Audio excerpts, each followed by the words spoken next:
정부가 올해 이달 26일부터 코로나19 백신 접종을 시작합니다. 충남 아산의 귀뚜라미 보일러 제조 공장에서 코로나 확진자가 53명으로 늘어났습니다. 특수 형태 근로종사자 등의 11개 직종이 오늘 7월부터 고용보험 적용 대상에 포함됩니다.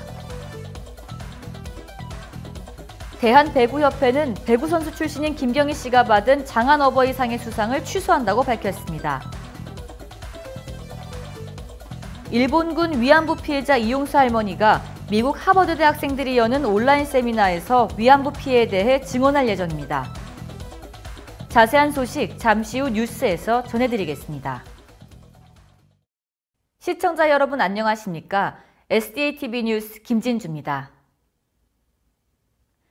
정부는 올해 이달 26일부터 백신 접종을 시작합니다.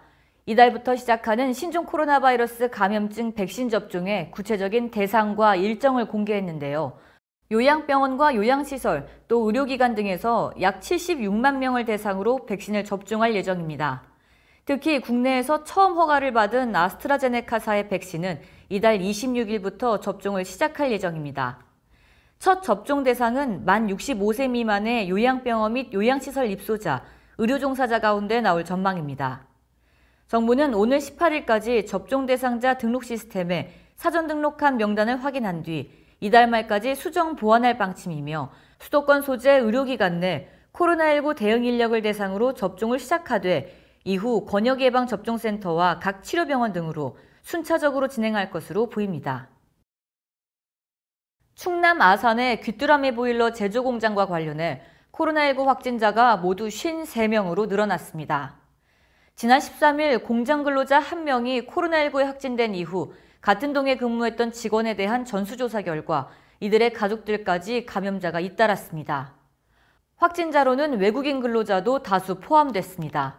방역당국은 검사 결과가 나올 때까지 해당 공장을 폐쇄 조치 내렸으며 종사자 전원에 대해서는 자가와 기숙사 등에 격리 조치했습니다. 또한 공장 내 근로자들이 방역수칙을 제대로 지켰는지에 대해서도 조사할 방침입니다.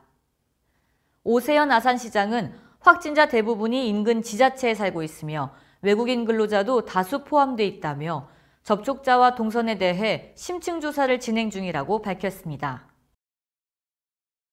학습지 교사와 택배기사 등 특수형태 근로종사자들의 11개 직종이 오는 7월부터 고용보험 적용 대상에 포함됩니다. 보험료율은 육아휴직급여 사업 등이 적용되지 않는 점을 고려해 1.4%로 책정됐습니다. 다만 65세 이후에 노무계약을 체결했거나 소득 기준을 충족하지 못한 경우에는 적용이 제외됩니다. 한국경영자총협회는 논평에서 보험료 분담 비율을 동일하게 하면 특구 종사자 관련 비즈니스 모델 자체가 흔들릴 수밖에 없고 결과적으로 고용시장에도 부정적 영향으로 귀결될 수밖에 없다고 우려한다는 의견을 보였습니다. 한편 고용부는 현행 산재보험에서 특고와 사업주 간의 분담 비율과 특고가 근로자와 자영업자의 중간적 성격을 갖는 점, 또한 사업 파트너 관계인 특고에 대한 사업주의 분담 비율을 근로자와는 달리 설정해야 하는 점 등을 고려할 필요가 있다며 이와 같은 결정 취지를 설명했습니다. 대한배구협회는 2020 배구인의 밤 행사에서 배구 선수 출신인 김경희 씨가 받은 장한 어버이상의 수상을 취소한다고 밝혔습니다. 협회 측은 지난해 김경희 씨가 이재영, 이다영 선수를 한국 배구 선수로 길러낸 공로를 인정해 이 상을 선사했지만 최근 불거진 학교폭력 이슈에 이 같은 결정을 한 것으로 전해졌습니다. 배구단은 공식 홈페이지를 통해 구단 소속 이재영, 이다영 선수가 중학교 선수 시절 학교 폭력이 있었음을 인정하고 사과했다며 피해자분들께서 겪었을 그간의 상처와 고통을 전적으로 이해하며 공감한다고 밝혔습니다. 흥국생명 배구단은 학교 폭력 논란이 거세지자 이재영, 이다영에게 무기한 출전 정지의 징계를 내렸습니다. 한편 배구협회는 현재 제기된 학교 폭력 사건에 대해 강력한 조처를 하지 않을 경우 유사한 사건의 재발을 방지하기 어렵다고 판단했다며 사안의 심각성을 고려해 학교폭력 가해자는 향후 모든 국제대회 선발 과정에서 제외할 것이라고 강조했습니다. 일본군 위안부 피해자 이용수 할머니가 오는 17일 미국 하버드 대학생들이 여는 온라인 세미나에서 위안부 피해에 대해 증언할 예정입니다.